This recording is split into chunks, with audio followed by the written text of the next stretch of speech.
డబ్బు, అనారోగ్యం, ఉద్యోగం, వ్యాపారం, అప్పులతో బాధపడుతున్నారా? అయితే మీకోసమే మనీ మెడిటేషన్ ప్రోగ్రామ్.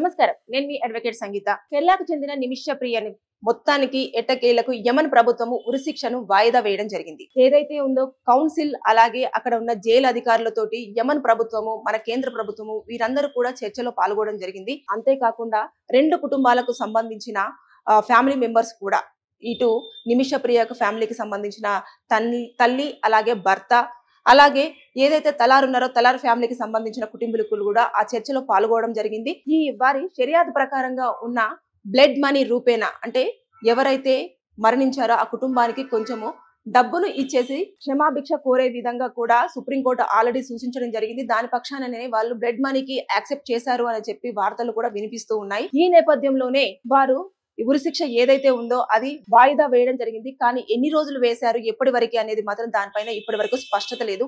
మొత్తానికైతే రేపు నిమిష ప్రియ ఉరిశిక్ష ఉండవలసింది. కానీ చాలా గట్టి ప్రయత్నాలు చేసుకున్నారు, గట్టి ప్రయత్నాలు జరిగినాయి. కేంద్ర ప్రభుత్వము అక్కడి ప్రభుత్వంతో మాట్లాడడానికి ఎన్ని వేలలో ప్రయత్నం చేయాలో అన్ని వేలలో కూడా ప్రయత్నం చేయడం జరిగింది. అంతేకాకుండా కేరళ ప్రభుత్వం నుంచి కూడా సీఎం గారు ఇన్వాల్వ్ అవడం జరిగింది. కేంద్ర ప్రభుత్వానికి అనేక లేఖలు, అదే విధంగా అతను పర్సనల్ గా వచ్చి కలవడం కానివ్వండి, ఇవన్నీ చేసిన నేపథ్యంలో మొత్తానికి తలార్ ఫ్యామిలీ వాళ్ళు దాదాపుగా 11 కోట్ల రూపాయల బ్లడ్ మనీతో ఈ ఉరిశిక్షను కాస్త వాయిదా వేయడం జరిగింది.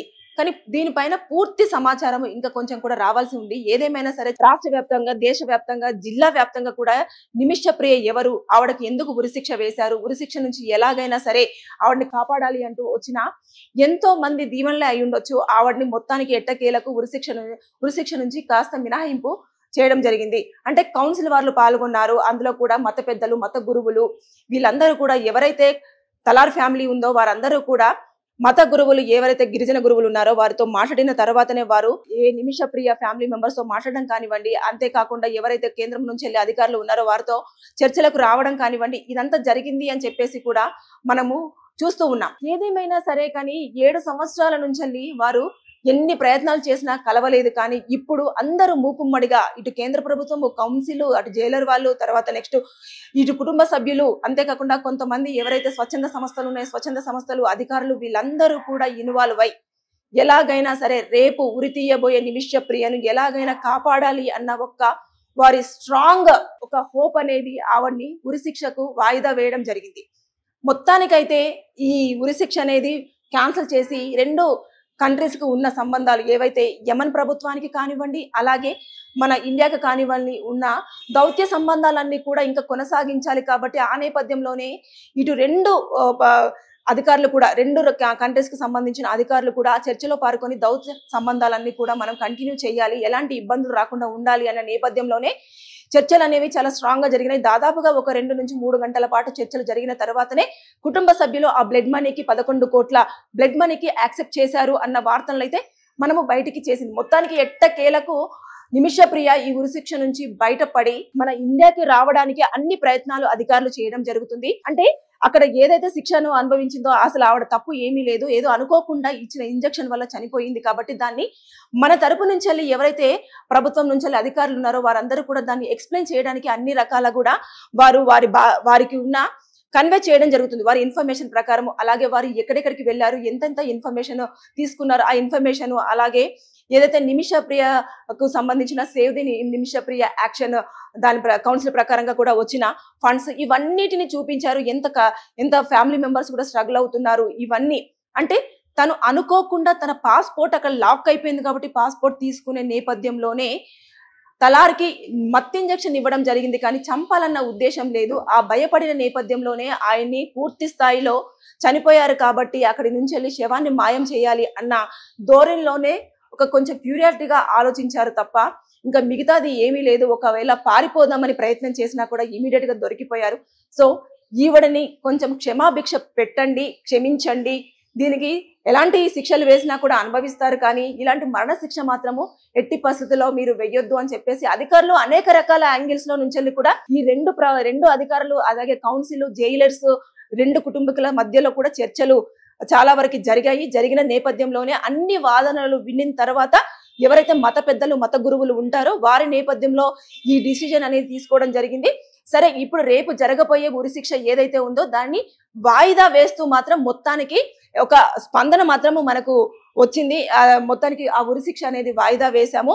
అది ఎప్పుడు ఉంటుంది, ఎలా ఉంటుంది అనేది కూడా ఇప్పటి వరకు ఎలాంటి లేదు. అంటే ఎన్ని రోజులు వాయిదా వేశారు, అసలు నిజంగానే మొత్తానికి ఉరిశిక్షను మొత్తం రద్దు చేశారా, లేదు అనుకుంటే ఉరిశిక్ష నుంచి మినహాయించి మన ఇండియాకి పూర్తి స్థాయిలో నిమిష ప్రియను తీసుకురావడానికి అన్ని ప్రయత్నాలు చేస్తున్నారా అనే దానిపైన ఇంకా చర్చలు కొనసాగుతూనే ఉన్నాయి. ఇంకా ఈ చర్చలు ఇప్పటితో కంప్లీట్ అవ్వలేదు, ఇంకా కూడా కొనసాగే అవకాశాలు ఉన్నాయి. మళ్ళీ ఇంకొకసారి కూడా అధికారులు మళ్ళీ ఒకసారి చర్చకు వెళ్ళడానికి ఉన్నాయి. ఎందుకంటే మనం ఎక్కువగా కూడా యమన్ దేశానికి చాలా వరకు కూడా హెల్త్ పరంగా కానివ్వండి, జాబ్స్ పరంగా కానివ్వండి, అలాగే అక్కడ మ్యాన్ పవర్ పరంగా కానివ్వండి, మనం ఆ దౌత్య సంబంధాలు అనేవి కూడా చాలా ఎక్కువ స్థాయిలో మనం ఇప్పటి వరకు కూడా యమన్ దేశానికి మన దేశం నుంచి వెళ్ళి చాలా వరకు హెల్ప్ జరిగింది. కాబట్టి అటు నుంచి వెళ్ళి ఆ గవర్నమెంట్ నుంచి వెళ్ళి ఇటు ఈ గవర్నమెంట్ నుంచి ఆ గవర్నమెంట్ అన్ని రకాలుగా కూడా హెల్ప్ తీసుకోవడం జరుగుతుంది. కాబట్టి ఆ నేపథ్యంలోనే ఈ చర్చలు కొంచెం సఫలీకృతమైనాయి అని చెప్పేసి మనం భావించవచ్చు. ఎందుకంటే ఏదైతే ఇంతమంది ఇన్వాల్వ్ అయ్యి ఇంతమంది అంటే చాలా మంది కూడా అన్ని యాంగిల్స్లలో కూడా డిస్కషన్ జరిగారు. అంటే ఒక వాదన వచ్చిన తర్వాత దానికి ఎక్స్ప్లెనేషన్ గా ఇంకొక వారి సమాధానం చెప్పడం కానివ్వండి, ఏదైనా ప్రశ్న ఉంటే దానికి తగ్గట్టుగా ఆన్సర్ ఇలా జరిగింది అని చెప్పేసి చాలా క్లియర్ ఎక్స్ప్లెనేషన్ అక్కడ జరిగింది. కాబట్టి రేపు నిమిష ప్రియకు ఉండబోవాల్సిన ఉరిశిక్ష అనేది కాస్త వాయిదా వేయడం జరిగింది.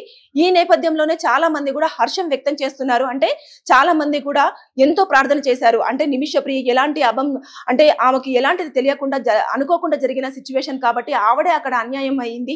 అయినా కూడా దాన్ని పట్టించుకోకుండా ఇప్పుడు ఈయనెంత నష్టపోయాడో ఆవిడ కూడా అంతకంటే ఎక్కువగా నష్టపోయింది.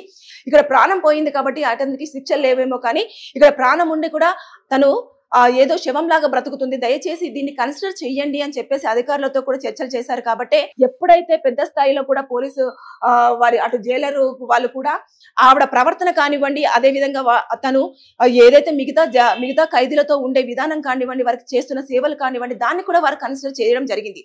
అంటే ఆవిడ ఇన్ని సంవత్సరాల నుంచి 7 సంవత్సరాల నుంచి కూడా జైల్లో ఉంటుంది కదా, జైల్లో ఉంటున్నప్పుడు ఆవిడ ప్రవర్తనను కూడా కన్సిడర్ చేశారు.